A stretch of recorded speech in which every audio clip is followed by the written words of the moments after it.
Seja muito bem-vindo ao videocast Educação no Futuro, um projeto do Grupo Liberal com o Colégio Sophos. Aqui a gente vai tratar sobre tudo o que aconteceu na primeira etapa do Exame Nacional do Ensino Médio.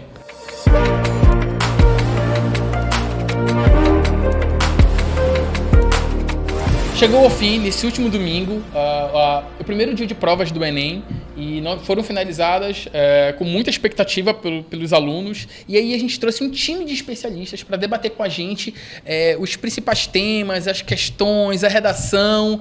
E aqui com a gente eu tenho a Tainara Rodrigues. Olá, Tainara, tudo bem? Olá. Eu tenho também a Daniele Blanco. Olá, Daniele. Olá, tudo bem? Tudo bom. E eu tenho o Emerson Soares. Tudo bem, Rômulo? Maravilha. Tainara, você é especialista em linguagens, né? Isso. É isso mesmo? Fala um pouquinho pra gente, um pouquinho de você, um pouquinho dessa sua experiência.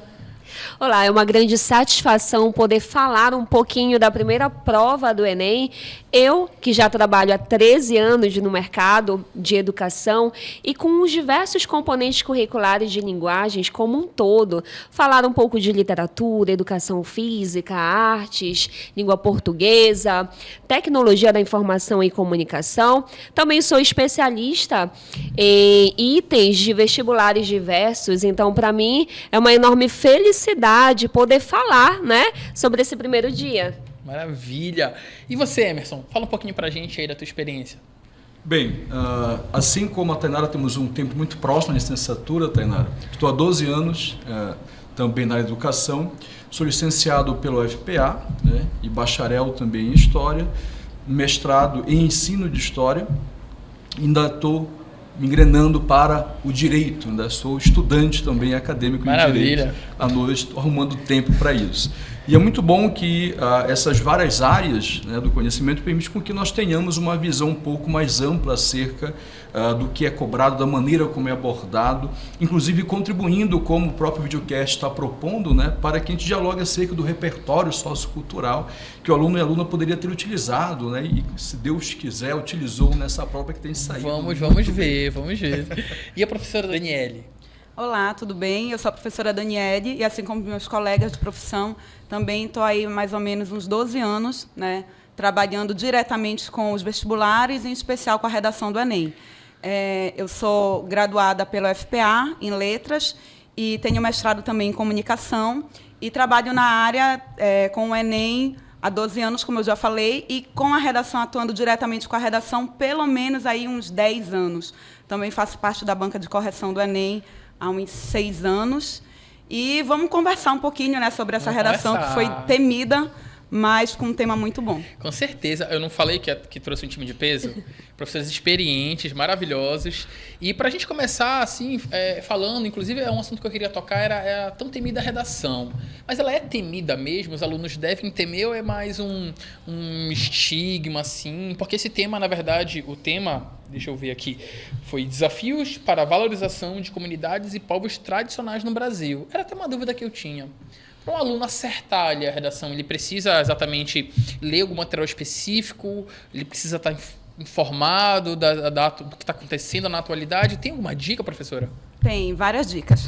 Eu costumo dizer que para o aluno, quando ele está se preparando para prestar o Enem, né, para fazer a prova do Enem, para ele sair bem na redação, ele tem que estudar a redação do Enem, estudar a banca do Enem específica e estudar o gênero, né, que o Enem cobra. Porque a gente vê diversas redações, a gente vê diversos gêneros, diversos textos em sala de aula, porém o Enem tem um modelo muito próprio, e por conta da correção do Enem também. E esse modelo próprio ele acaba facilitando para o aluno. Se o aluno ele dedicar, né, o ano inteiro trabalhando em cima daquele modelo próprio do Enem, ele consegue, com certeza, uns 900 mais, sem dúvida. Que maravilha. E comentaram comigo, né? Eu também fiquei sabendo, conversando com pessoas próximas, que ano passado vocês acertaram um tema da redação, os alunos foram privilegiados com isso, os alunos do Colégio Sophos. Conta pra gente como é que foi, como é que faz para acertar o tema da redação? Sim. Qual o segredo? Não tem segredo. Eu não costumo dizer qual é o tema da redação, até porque eu não sei, né? Eu acho que pode ser uma caixinha de surpresas, né? A ideia é que a gente trabalhe todos os eixos temáticos. E ano passado coincidiu de o eixo temático trabalhado ser muito próximo ao tema, inclusive com o texto de apoio, foi trabalhado em sala de aula foi trabalhado no Enem. Então, acabou que o aluno estava realmente familiarizado com os argumentos, com o texto de apoio, com o que abordar. Porém, esse ano, a gente não trouxe o tema em sala de aula, mas a gente abordou a temática, né, a temática mais ampla, a gente abordou em vários momentos na sala. Trabalhei em sala de aula com a questão indígena, apesar de o tema não ser apenas indígena. Trabalhei em sala de aula com a questão das pessoas marginalizadas, que estão à margem da sociedade, apesar de o tema também não trabalhar apenas com a questão da marginalização. Mas é possível com que o aluno perceba que são minorias e, a partir daquelas minorias, ele consiga traçar os argumentos. Isso. É interessante, então, que o aluno, apesar da gente falar que, entre aspas, não acertamos o tema, mas a gente acertou a temática, e quando eu falo a gente, é o corpo docente, porque eu também me considero um professor.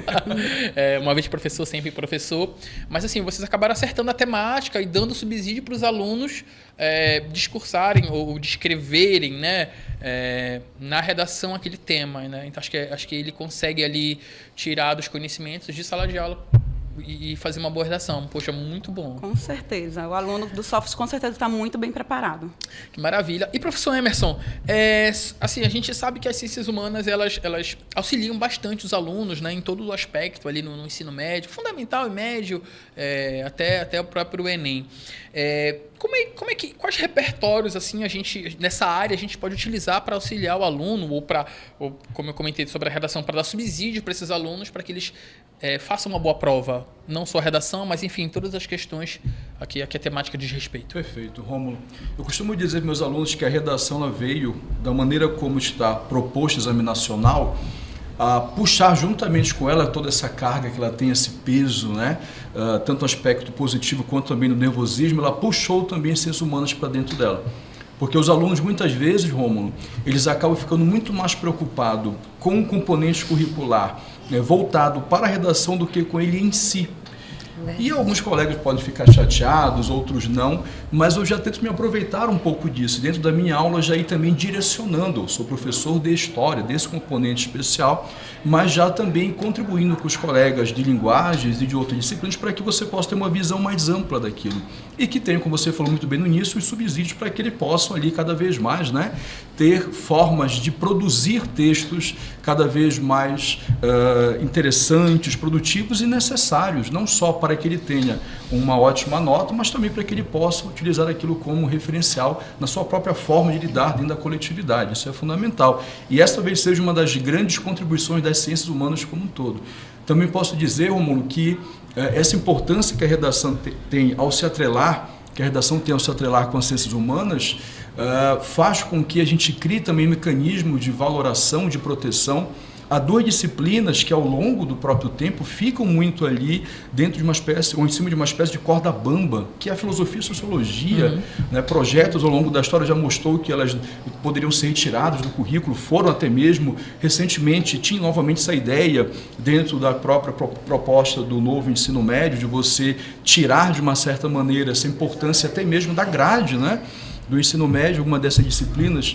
E elas vêm justamente para mostrar isso, o quão elas são importantes para que o aluno não só saiba, como a senhora falou muito bem, a técnica, né, tenha o domínio da gramática, mas que ele saiba o que escrever. Porque não adianta você ter um domínio da linguagem em si, se você não tem, ou da parte mais técnica gramatical, que você identifique qual é a proposta, nem a dissertação, é prova dissertativa, mas que você não tenha conteúdo para colocar no papel de uma forma coerente, de uma forma, de fato, ele que seja satisfatória para alcançar uma nota significativa. Então, eu posso pensar que quando você pergunta acerca de quais repertórios os alunos puderam se valer para ter, né, um bom desempenho nessa prova de domingo, do último dia 13, a Constituição, as professoras de linguagem, logicamente, elas têm um domínio muito maior nesse cenário de pensar que é quase coringa. Ela aparece na maioria das temáticas, na maioria dos temas propostos dentro da redação. Dica boa. E aí você dialoga, dependendo do tema, você vai dialogar com artigos ou partes diferentes da Constituição. Nesse tema especial, Rômulo, o artigo 231, ele fala exatamente da valoração dos povos tradicionais do Brasil. Então, dentro do que foi proposto, eu acho que a professora foi até modesta, percebeu?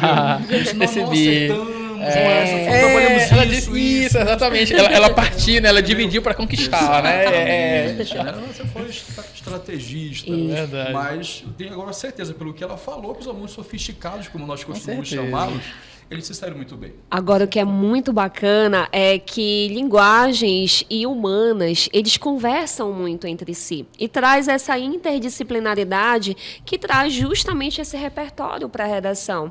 Dentro de linguagens, a gente acaba abordando temáticas de modo geral, assim como o professor Emerson acabou de abordar, né, diversas informações que o aluno poderia trazer para o seu repertório dentro da redação. E esse meu próximo questionamento, professora, o que na sua visão assim, a gente pode entender para o aluno fazer uma boa prova? O que seria nesse aspecto desses temas interligados? Qual seria a sua dica para ele elaborar, fazer uma boa prova, responder aquelas questões? Porque a gente sabe assim, que tem muitas coisas que a gente não estuda, por exemplo, fator psicológico, a pessoa ficar nervosa, o cara sentir fome, a pessoa já chegou atrasada porque o ônibus atrasou. Assim, tem uns fatores externos que a gente não controla, mas partindo do princípio que foi tudo bem, ele chegou cedo, quais seriam as melhores dicas assim? Isso. Primeiro que o aluno ele precisa interpretar aquele item. Dentro do INEP, ele tem uma estrutura fixa, que é uma tríade. E o primeiro elemento é o texto base. Esse texto base, para qualquer área do conhecimento, inclusive para o segundo dia, ele é constituído de um gênero textual. Esse gênero ele surge de um tipo de texto. Então, os verbos norteadores, o paralelismo dentro das alternativas, eles já conversam com gêneros, estão atrelados à tipologia. Isso daí, muitas vezes, já é o próprio gabarito do aluno que ele precisa. E o aluno sofisticado, ele foi trabalhado dentro disso, na verdade, ele é trabalhado desde o ensino fundamental, dentro dessa estratégia de leitura. A princípio, essa base, e logo em seguida também, que é o nosso potinho de ouro, eu sempre costumo falar, é o enunciado. O enunciado ele precisa ser interpretado a princípio, porque o enunciado que ele vai dizer a qual componente curricular faz parte, até porque não tem uma certa divisão. Em humanas, não é, professor Emerson? Não diz que é de geografia, não diz que é de história, de sociologia, você precisa primeiro interpretar a qual componente curricular está fazendo parte e depois qual habilidade ele precisa exercer dentro do texto. E ainda no enunciado ele já te dá indícios sobre o objeto de conhecimento trabalhado ali. Então, tudo isso faz parte da matriz de referência, que é onde o aluno ele precisa dominar antes de fazer qualquer tipo de prova, seja do primeiro ou seja do segundo dia. Assim, claro, também tiveram várias temáticas que todos os anos se repetem. E uma dessas temáticas, o que eu achei super inédito ali, que muitas pessoas dizem, eles trabalham temáticas antigas, porque faz parte ali do banco de questões. Não, tivemos um item de educação física que todo ano nós acabamos abordando a temática do preconceito de gênero, né, dentro de linguagens, e um item falando sobre a Raíssa Leal no skate, esse preconceito de gênero. Tivemos ali também falando sobre o futebol, falando sobre jogos e brincadeiras.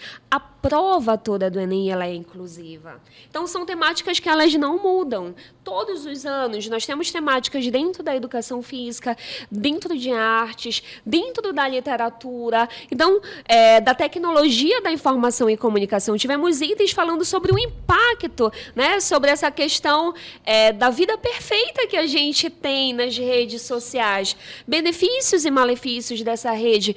Todos os anos o Enem aborda os mesmos temas. O conceito de saúde também dentro de educação física. Então, são grandes temas que acabam conversando entre si todos os anos. Então, se o aluno já trabalhou provas anteriores, ele já vai ter um caminho de luz ali na hora de realizar essa prova. Maravilha. Era isso que eu ia comentar. Assim, acaba que segue um padrão, né?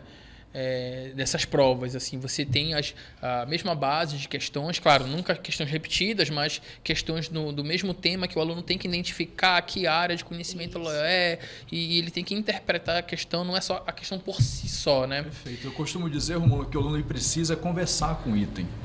Eu digo que o item faz uma indagação a ele. Não tem ali na estrutura um ponto de interrogação de fato, né? Para que seja uma pergunta formalmente falando.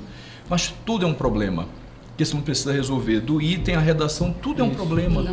Então, é interessante que esse aluno, essa aluna, ele possa, dentro do momento em que ele já está um pouco mais tranquilo, nesse nervosismo anterior que tu comentaste muito bem, mas que ele consiga lidar de uma maneira mais leve depois para tentar conversar da melhor forma possível com esse item. Porque é onde muitos acabam pecando de uma certa maneira. É na interpretação. Né? Isso. E como o professor Emerson falou, né, a prova inteira, né, da redação, a parte de humanas é um problema, e o aluno, ele tendo isso em mente, que é um problema, e ele é convidado a interpretar esse problema e resolver esse problema, ele consegue naturalmente fazer a redação. Se a gente for pegar todos os temas de redação até o dia de hoje, todos eles são problemas sociais. E aí a gente vem com a parte de humanas, conversando muito bem com a redação, justamente por isso.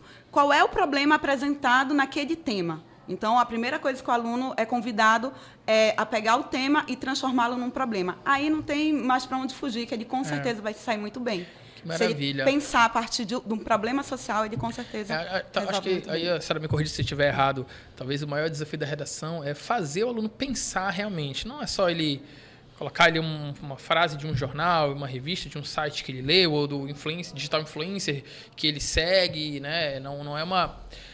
acaba que é a opinião ali, mas ele tem que talvez se basear na realidade, no cotidiano, na nossa realidade socioeconômica, né? Eu acho que isso é muito interessante, é um desafio para ele pensar e elaborar a redação nota 1000 aí. Acho maravilhoso. Mas vocês acham que nessa prova que passou agora, se repetiu algum escritor, ou alguma personalidade, ou algum tema? Vocês já comentaram que alguns temas são repetitivos, né? Algumas áreas específicas, mas tem alguma dica? Porque assim, o aluno já fez a prova, já passou essa do último domingo, e aí se repetiu algum escritor, alguma personalidade, assim? O que o aluno já fez a prova, ele pode pensar nesse caso, nesse sentido? Eu posso falar um pouco pela minha área.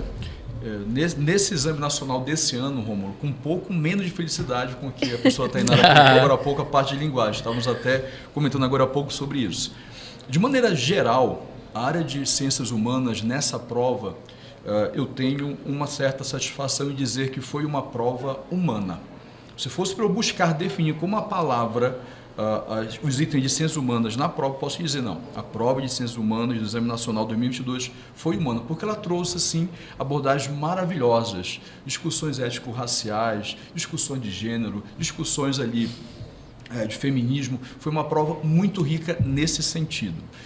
Porém, quando nós vamos para o aspecto quantitativo, a minha disciplina especial, que é a história, ela ficou um pouco sufocada, ela ficou um pouco ali... de forma triste, colocada em um cantinho. E os alunos sentiram isso. Hashtag mágoa. Mágoa, fiquei. Hashtag chateado. Hashtag chateado. Certo? E os alunos, eles deram esse feedback assim, não só no mesmo dia, né, mas na segunda-feira, quando nós encontramos, eles já vieram, professor, e eu vi na internet, isso acabou virando quase um meme. Daqui a pouco eu já vi cada história na prova. É, né? Verdade, também eu vi. Por quê? Porque tradicionalmente nos últimos exames você tem uma quantidade de itens, geralmente de história, de 12 a 14 itens de história, com uma carga, um peso maior para a história do Brasil. Porque, veja, Rômulo, você está fazendo uma prova do exame nacional do ensino médio. Nacional. Isso te vincula dentro da matriz e dos documentos educacionais a fazer com que o aluno tenha, em meio a uma infinidade de objetos, assuntos, portanto, como eles conhecem, uma atenção maior para a história do Brasil, para que ele conheça mais a sua própria história. E aí, por exemplo, você traz uma prova como essa do último dia 13, que nós, de maneira mais direta, conseguimos identificar 3 a 4 itens de Brasil. 3, Rômulo, não é 4 itens de Brasil. Pouquíssimo mesmo. Pouquíssimo. Isso faz com que o aluno ele tenha um comportamento de se desinteressando em relação à história do seu próprio país. Isso é muito delicado. Por exemplo, nós tivemos uma ausência... Desculpa ele interromper, mas até porque ele se esforçou ali o ano inteiro, focado nessa... Se cair entre 12 e 15 questões, eu vou dar uma atenção um pouco maior, porque é um número considerável. Isso mesmo. E ele dedica um tempo àquela temática, a história do Brasil, né? Talvez, enfim, uma história específica. 500 anos de discussão, se nós pegarmos a partir da colonização e mais centenas de anos, nós pegarmos os povos indígenas que estão presentes dentro do tema da redação, exatamente. E você ali acaba tendo essa surpresa não muito grata de ter poucos itens. Século XX, por exemplo, que são assuntos assim que eles gostam demasiadamente, as guerras mundiais, nazifascismo, imperialismo, não veio nada. Pegando esse gancho aí, e serve para os três essa pergunta, vale realmente a pena se basear em provas anteriores do Enem? Por exemplo, a pessoa que vai fazer a prova domingo agora, ou tudo bem, quem já fez a prova domingo passado, teria valido muito a pena pegar a prova dos Enems anteriores? Em parte, faz diferença, sim. de fato? Faz diferença porque, assim, nós temos a regra do jogo, que é a matriz de referência. Então, ali, ele já direciona para tudo que o aluno precisa estudar, como ele precisa estudar e o modo que ele precisa aplicar. Só que, em linguagens, o aluno ele fica muito viciado no seguinte rótulo: é só interpretação, é só compreensão de texto. E, de fato, em alguns anos anteriores, a gente pega um número um pouco maior nessa parte de compreensão de texto. Qual é o objetivo, a finalidade, a função social, a crítica central, quem é o produtor, qual é o público-alvo. E esse ano, uma grande surpresa, a prova ela veio mais técnica de linguagens. Para que o aluno ele conseguisse realizar uma boa prova, ele precisava de conhecimentos mais aprofundados, como artes. Artes sempre vem itens falando sobre as funções da arte. O que aquele autor, o que aquele artista quis retratar com aquela obra, e não veio. Nós tivemos itens sobre minimalismo, sobre o Duchamp, bem conceituais, que o aluno realmente precisava ter estudado. Assim como literatura, tivemos itens sobre o naturalismo, sobre o mineirismo, né, modernismo. Então, elementos que não caíam anteriormente, e o aluno, não, deixa a linguagens um pouquinho de lado, eu vou focar mais no segundo dia. E aí, os alunos, professora, pelo amor de Deus, o que foi essa prova de linguagem? Eles tinham que ter estudado. Tinha que ter estudado. É um desafio, né? É tanto conteúdo, assim, você direcionar ou tentar o ano inteiro abranger ele da melhor forma possível, o máximo de conteúdo. Porque se for parar para pensar, no caso de história, a gente tem aqui a região amazônica, a história do Pará, a história da região como um todo, e o aluno não pode deixar de estudar também, que pode ser uma influência, mas tu também tem aí focado em histórias, a Revolução Farroupilha, né? Então, enfim, histórias específicas de cada região. Exatamente. Esse regionalismo, Romulo, o exame nacional, ele deixou um pouquinho de lado, a partir do pressuposto de que, por exemplo, o aluno do sul do país ele não terá condições de ter um conhecimento mais aprofundado, uma discussão em sala mais aprofundada em relação à cabanagem no Grão-Pará.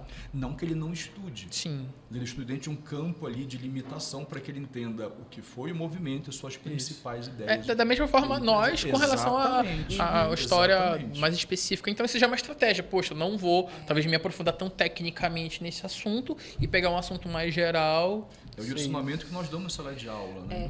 Eu acho que até a Dani falou isso logo no início, que a aposta qual vai ser o tema.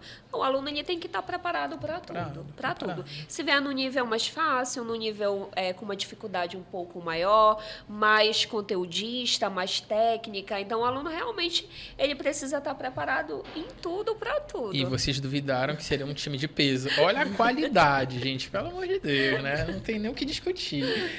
Dani, professora, Dani, não tem problema, né? Já estamos há mais de 10 minutos. Com certeza. Mais de 10 minutos de conversa.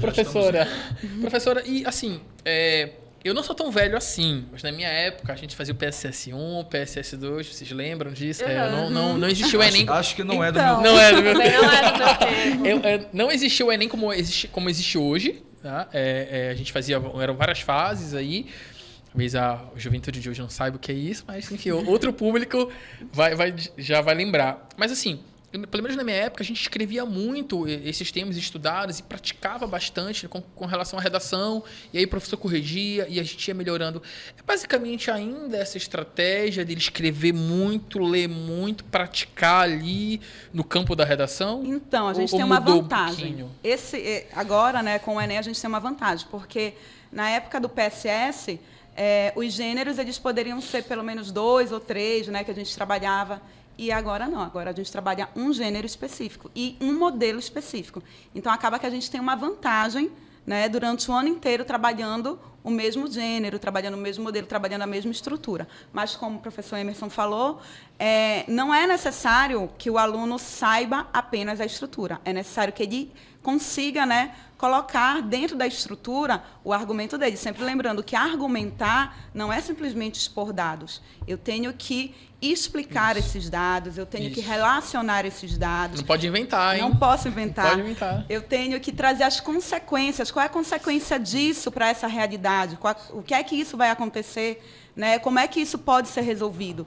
Então, o aluno ele tem a vantagem de ser apenas um gênero, de ser apenas um modelo, mas, por outro lado, é um gênero que exige um pouquinho mais dele. Né? Um pouquinho mais, que ele pense um pouquinho mais, que ele traga esse conhecimento de várias áreas para dentro do texto. E, professora, a senhora atua no Sofos de Belém e Paragominas também? Sim. Que bacana. E, assim, a qualidade do ensino, obviamente, a mesma nos dois campos, né? Mas para o aluno aí, que a pessoa que quer conhecer mais o Sofos, qual o diferencial, qual é a vantagem ali de ser o aluno de vocês? Eu acho que é uma pergunta que vale para todos. Esse aluno que quer conhecer mais o Sofos, poxa, eu quero trabalhar isso na redação, esse conteúdo de história, de linguagens. O que vocês comentem assim sobre um pouco esse diferencial? Eu costumo dizer que o grande diferencial do aluno do Sofos, tanto em Belém quanto em Paragominas, é o trato que o Sofos tem com o aluno. A gente trabalha muito as questões do Enem, a gente está focado no Enem, a gente traz para a sala de aula estratégias, a gente traz a banca do Enem para a sala de aula, né, resolvendo item por item, pensando como é que a redação é abordada, porém sem perder a humanidade. Então, acho que o grande diferencial do Sofos é essa aproximação do aluno com o professor, com a coordenação e com os pais. O aluno do Sofos ele costuma se sentir em casa, realmente. Então, acaba que ele gosta de estar na sala de aula. Que bom. A senhora usou uma palavra interessante, que é a humanização. Isso. Né? Eu venho observando muito, até o próprio mercado de trabalho, a gente saindo um pouquinho do tópico do Enem, mas assim, mercado de trabalho, empresas, como um todo, e até talvez algumas questões que passaram na última prova, tratando sobre uma humanização, sobre o tato com as pessoas, se você lidar com o próximo. Isso assim está muito evidente, tá? E eu acho que é um ponto muito positivo do Sofos nesse sentido de tratar realmente com carinho cada aluno. E o que é muito legal é que o Sofos ele acaba abordando a questão do conhecimento de uma forma prazerosa. Inclusive, durante a semana, nós estamos com o Arte Sofos, que é a nossa marca. Legal. Aí. Como é? O que é o Arte Sofos? O aluno ele pega temáticas diversas, temáticas da história, da sociologia, filosofia, e ele aborda de uma forma teatral.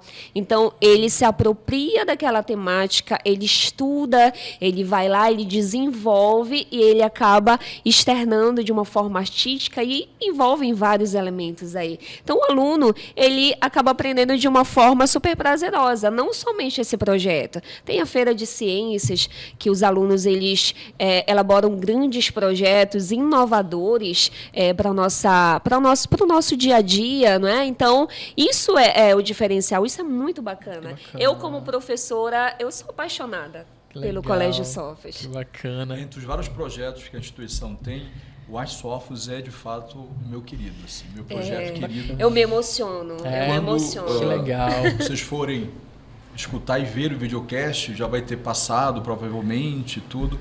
Mas todo ano nós temos esse evento na instituição, então já deixo o convite aberto, Rômulo. Maravilha. Amanhã, sexta-feira, Sofos no Castelo, se você puder. Na Alcino Castelo, Belém. Augusto Montenegro. Augusto Montenegro também. Se você for para... No Augusto Montenegro, se não me engano, é próximo a um shopping. Quem tem lá no Augusto Montenegro, né? Exatamente, próximo ao shopping.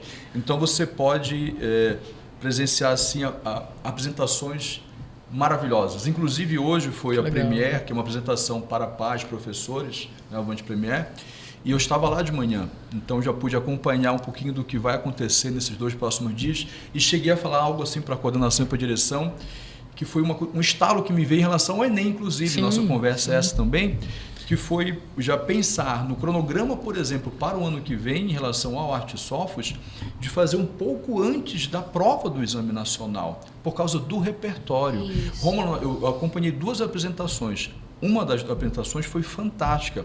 Ela basicamente, eles já estão ensaiando há semanas, tá? Legal. Foi fantástica. Ela trazia, assim, questões de feminismo, de luta por direitos, falou de quilombolas, que estavam no tema da ação. Eu digo assim, para minha coordenadora, Rafaela Franco, eu digo, Rafa, a gente não pode perder isso, porque você coloca os alunos do convênio para assistir essa premiere dias antes da prova do Enem, isso dá subsídio ainda maior para ele. Exatamente. Já serve como parte do repertório, ele vai juntar ali com os documentários, com a novela que ele assistiu, com os livros que leu, com a obra de arte, e vai também ter uma base maior ainda. E aí, quando ele vê a prova, inevitavelmente ele vai associar e vai lembrar. Ele liga coisas maravilhosas. O projeto da instituição, o aluno do convênio que está nesse momento. É uma marca. E o Artsofos, ele funciona da educação infantil ao ensino médio. Então, todas as etapas educacionais abordam temas diversos, né? E eles aprendem com isso, eles levam isso para a família, para dentro de casa e colocam em prática essas temáticas. Olha que nós temos muitos atores e atrizes ali. Que se revelam. Legal. Eles dão um show. Maravilha. Poxa, eu vou lá, eu quero conhecer esse projeto, maravilhoso. Mas, professora, voltando um pouquinho para o assunto do Enem, assim, na sua visão, como o aluno ele deve se preparar para essa prova, para ele fazer uma boa prova? Essa semana vocês ainda estão trabalhando com, provavelmente, revisão, né, assuntos. Matemática e natureza. Isso. E como é que a gente... Esse aluno que está vendo aí o nosso videocast, como é que ele pode se preparar para essa prova de agora, de domingo? Isso. Levando em consideração, já passou a prova passada, né? Mas quais são as melhores dicas? Assim, ele precisa ter organização, né? Muitos alunos acabam ficando meio que desesperados com os comentários, com a questão da grande repercussão da prova do primeiro dia. E eu sempre digo, tenham paciência, porque após 15 dias da aplicação, sai o resultado oficial, sai o gabarito oficial. Então, para que eles fiquem tranquilos, que eles pratiquem bastante e que eles também corram atrás de renovar o conhecimento dentro dos erros que eles forem apresentando. Porque o que eu percebo, não sei vocês, meninos, mas que muitos alunos querem estudar tudo como se fosse um intensivão durante a semana e acabam se desesperando. Eu disse, gente, vocês não vão conseguir adquirir conhecimento dessa forma. É muito conteúdo para pouco tempo. Pratiquem muito, ganhem a prática. E em cima dos erros, eu errei aqui, eu errei em um item sobre o surrealismo. Então, volta, dá uma revisada sobre o surrealismo, isso dentro de linguagens. Para matemática e natureza, trabalhar apenas com os erros, para revisar dentro dos erros. E não o desespero total. Para eles ficarem tranquilos, manterem o foco, né? Nesse dia que vem, o segundo dia, que muitos consideram o mais importante, até porque a nota eleva muito mais nesse segundo dia, e não perder o foco. Maravilha. E, professor, nessa prova que passou agora do domingo, do último dia 13, teve uma questão sobre violação do Estado Democrático de Direito, sobre as eleições em si, sobre a parte democrática. O que o senhor acha disso, desse tema que tem caído, que é um tema muito importante? A gente viveu aí um período um tanto quanto... um tanto quanto, enfim... Um tema importante. Vivemos um tema importante. Sim. Sempre muito necessário, Rômulo. É o diálogo do que é cobrado, estudado com o que é vivido. E as ciências humanas, elas têm, logicamente, essa própria expertise, essa experiência, essa necessidade. Eu achei também super, super importante para que o aluno perceba que dentro de uma realidade que você vive, há o regimento, há estabelecimento de regras, de normas de conduta, de uma legislação constitucional, princípios que não podem ser utilizados para violar outros direitos, outros princípios.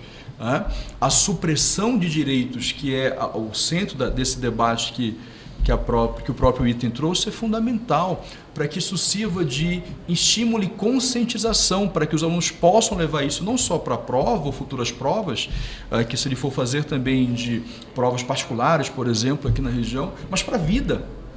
né, que ele possa entender que liberdade de expressão não significa eu ter liberdade para ferir o direito do outro, que eu não posso falar tudo o que eu quero da maneira como eu penso e isso me faz ser alguém que está a utilizar devidamente o meu direito. Não, você tem ali uma democracia, você tem instituições que precisam ser respeitadas, né? E esse item ele foi magnífico nesse sentido. Um alerta, um cuidado, um caminho, dizendo, olha, a prova tem uma matriz, a prova tem eixos. Né? Nós tivemos itens que falaram, por exemplo, de violação de direitos humanos. E direitos humanos é fundamental, é um dos próprios epicentros da prova, é uma das matrizes ali presentes que são basilares, é uma dos esteios de um exame como esse. Então, isso também eu senti, por exemplo, da ausência de temática na idade contemporânea, de itens que tratem, né, de assuntos da idade contemporânea, de que essas violações, quando não ficam presentes nas discussões de itens, o aluno pode passar despercebido e não dar o valor devido a isso. Então, quando veio esse item, assim, eu achei maravilhoso. Perfeito, vamos lá, esse é o caminho. Novos tempos. Né? Com certeza. É assim, são temas que causam muita discussão, muito polêmicos. Acho que todo mundo sabe o que a gente está vivendo ainda. Mas, assim, eu fico pensando na redação. A pessoa já fez e ela deve ficar preocupada, acho que sim, em que tipos de palavras ou que tipos de pensamentos ela vai colocar no papel. Né? Então, as pessoas, às vezes, talvez deixam se levar até pelas emoções ou até por falta de conhecimento mesmo. Ideias não tão... Como é que eu posso dizer? Não tão legais assim, né? E aí eu queria que a senhora comentasse em cima disso. O cuidado que ele teve... que o aluno teve que ter para escrever um tema. Porque, assim, o tema da redação ele é um tema social, um tema relativamente delicado, importantíssimo. Mas que tipo de cuidados ele teria que ter ao escrever? Né? Porque, lembrando, é uma pessoa que corrige, certo? Sim. Então, a pessoa vai ler e interpretar aquilo, é uma máquina, né? Sim. Especificamente no Enem deste ano, né, nesta edição do Enem, a gente teve muito burburinho pós a prova de redação. Nossa, estava falando de indígenas, estava falando de quilombolas, citou 26 povos, mas não citou todos na prova, eu vou tangenciar e tal. E não é isso. Né? O aluno ele tem que se preocupar realmente com a frase temática. E, a partir daquela frase temática, obviamente que o texto de apoio está ali para auxiliar, mas o aluno tem que entender que ele tem 30 linhas e que em 30 linhas ele não vai resolver toda a humanidade. Né? Até porque é um problema social que ninguém conseguiu resolver ainda, não é o aluno que em 30 linhas vai resolver. Né? Mas ele precisa ter o cuidado de abordar a temática da redação. Então, depois de todo o burburinho da prova de redação, né, alguns alunos chegaram para mim, professora, mas eu não falei de índio. Ou então, não, professora, eu só falei de índio. Eu não sei quais são os outros povos. E aí, eu vou zerar, não vou zerar, eu tangenciei, não tangenciei. E já serve até para as próximas provas, né? Acalmar um pouquinho e pensar, eu tenho uma frase temática e é essa frase que tem que estar abordada no meu texto. Na frase temática, ele falava de povos tradicionais. Ele não especificava nenhum povo. Ah, professora, então eu especifiquei o povo, eu vou zerar? Não. Ele não especificava nenhum povo, mas nos textos de apoio ele falava de outros, né, de vários povos tradicionais. Então, o aluno tem que se preocupar em, sim, abordar a frase temática, e aí ele pode exemplificar com quilombola, com indígena, com extrativista, ou não, ou apenas trabalhar realmente os povos tradicionais. Não precisa ter tanto pavor assim. Então, é possível que a gente tenha, por exemplo, 2 alunos nota 1000, mas com abordagem totalmente diferentes ali nesse sentido, ou não? Abordagem ou não tanto, totalmente diferente, não, porque o aluno, vamos supor que ele aborde o indígena, né, ou, sei lá, o extrativista, ele precisa ligar na redação dele que aquele indígena, aquele extrativista, ele pertence a um povo tradicional. Se ele não fizer essa ligação, aí a gente pode considerar tangenciamento. A nossa edição do Educação do Futuro chegou ao fim e já estou morrendo de saudade. Foi muito bom esse bate-papo. Por mim, eu ficaria aqui o dia inteiro conversando com vocês. E, professores, obrigado a Tainara Rodrigues, Daniele Blanco, Emerson Soares. Né? Gostaria de agradecer ao apoio do Grupo Liberal, ao Colégio Sofos, por esse projeto maravilhoso, que eu tenho certeza que vai auxiliar muitos alunos que estão com muitas dúvidas. Obrigado, professores. Obrigada pelo convite. E lembrando, né, para os alunos sofisticados e os demais alunos, né, muita calma no próximo domingo, respirem bem E lembrem que tudo que vocês vão trabalhar na prova já foi abordado em sala de aula. Então, é só ir lá e fazer. Alunos sofisticados, né?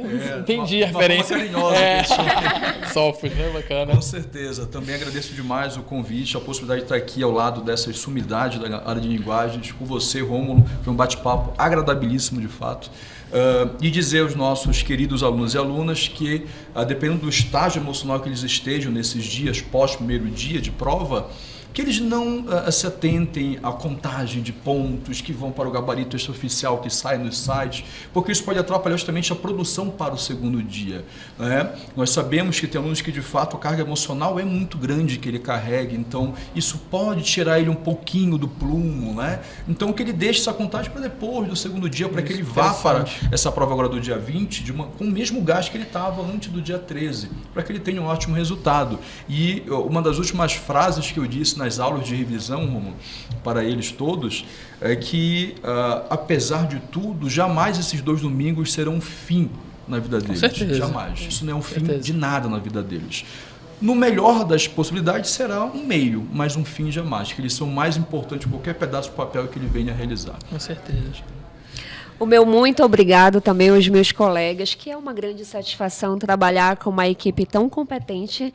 Obrigada, Rômulo. Foi um papo muito gostoso, muito prazeroso, poder compartilhar conhecimento e essas informações essenciais aos alunos que prestaram a prova do primeiro dia do Enem, aos que ainda vão realizar também a prova do segundo dia, que tenham tranquilidade, que possam pegar toda a atenção e esvaziar realmente e serem leves na prova, que isso é essencial. Tranquilos, leves, positivos. Então, nosso muito obrigado e desejar realmente uma excelente prova a todos. Que maravilha, eu agradeço. Gostou de tirar suas dúvidas conosco?